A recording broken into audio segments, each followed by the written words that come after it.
70 years ago, King Charles III's mother made her first visit to Australia as head of state. It was quite a production. When the 27-year-old Queen Elizabeth II sailed into Sydney Harbour, more than 1 million people huddled the foreshores or ventured out in small boats to watch the ship come in. Sydney at the time had fewer than 2 million people living in it. On QE2's 58-day tour of Australia in 1954, around 3/4 of the national population turned out to see her in person, a near-ecstatic communion between subjects and monarch. By way of capture of the mood of the time, it's over to the editorial page of Building, Lighting and Engineering, the House Journal of the Master Builders Federation of Australia, February 24th, 1954 edition.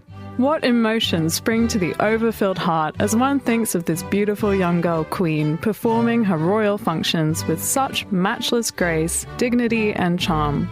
All who behold her are thrilled by her beauty and touched by her humanity. Righto, lads, settle down. That same absolutely genuine, we promise, effusion went on some yards further, concluding as patriotic tears splashed on the typewriter keys with...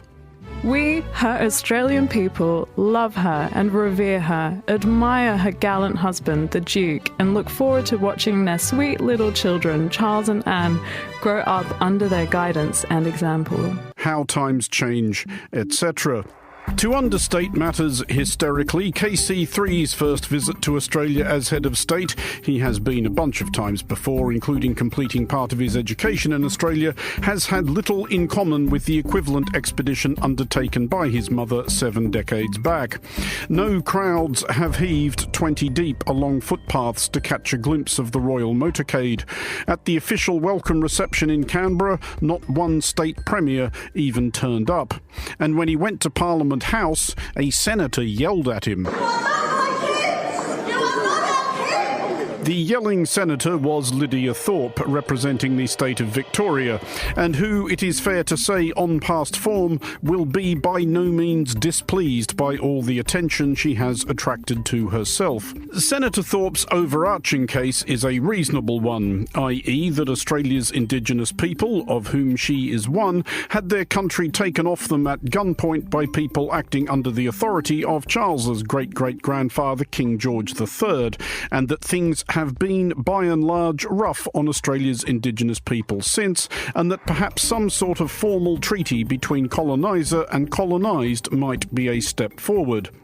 It is important to note, however, that Indigenous Australians are no more or less monolithic a body of opinion than any other bunch of folk, and several prominent Indigenous Australians have harumphed to the effect that if Senator Thorpe is going to presume to speak on their behalf, she should do so with a little more grace. However, it is arguable, and by golly, this explainer is about to argue it, that Senator Thorpe's outburst was unusual in the current Australian context in demonstrating any deeply felt opinion whatsoever about King Charles. The interesting question is whether the widespread indifference towards the Crown among Australians of today works against the monarchy or for it.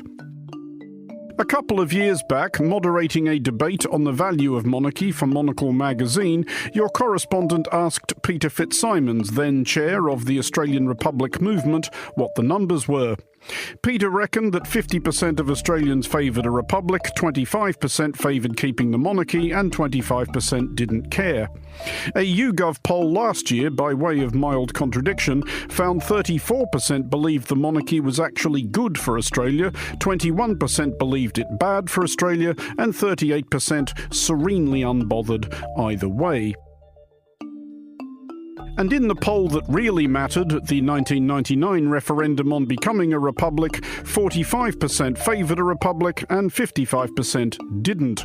At the time, the British magazine Private Eye, never reluctant to trade in stereotypes of my people, ran a cartoon depicting an Australian voter peering from beneath the brim of his cork-festooned trilby, gazing at a ballot paper, inviting him to decide whether Queen Elizabeth II was a Bonza Sheila or Pommy Bastard. Residual affection for Elizabeth doubtless helped 25 years ago. So did the fact that Republicans had been outmanoeuvred by a monarchist Prime Minister, John Howard, so that the option presented was an Australian head of state appointed by Parliament rather than chosen by the people. Most Prime Ministers in the past, if they haven't supported something, they haven't put it up. But I've recognised a desire on the part of the Australian people before the turn of the century to have a vote on this issue. And even though I'm personally against it, I put it up. But a referendum remains the hurdle Republicans have to clear, which is why it is likelier than not that Australians will one day welcome, or indeed possibly just sort of ignore, King William V, King George VII, and heirs subsequent.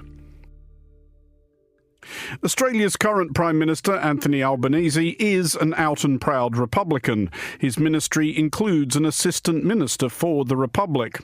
However, Albanese was badly scorched by last year's failure of his referendum to establish an Indigenous voice to Parliament, a referendum in which, it might be noted, Senator Lydia Thorpe campaigned for a no vote. The reasons why the voice was rejected could fill another explainer, and sort of did at the time, though we went into it before rather than after. But Albanese, and likely any similarly inclined successors, will not call another referendum on a republic until they are seeing polling revealing the kind of numbers you get for offering to abolish WASPs. For Monocle Radio, I'm Andrew Mueller.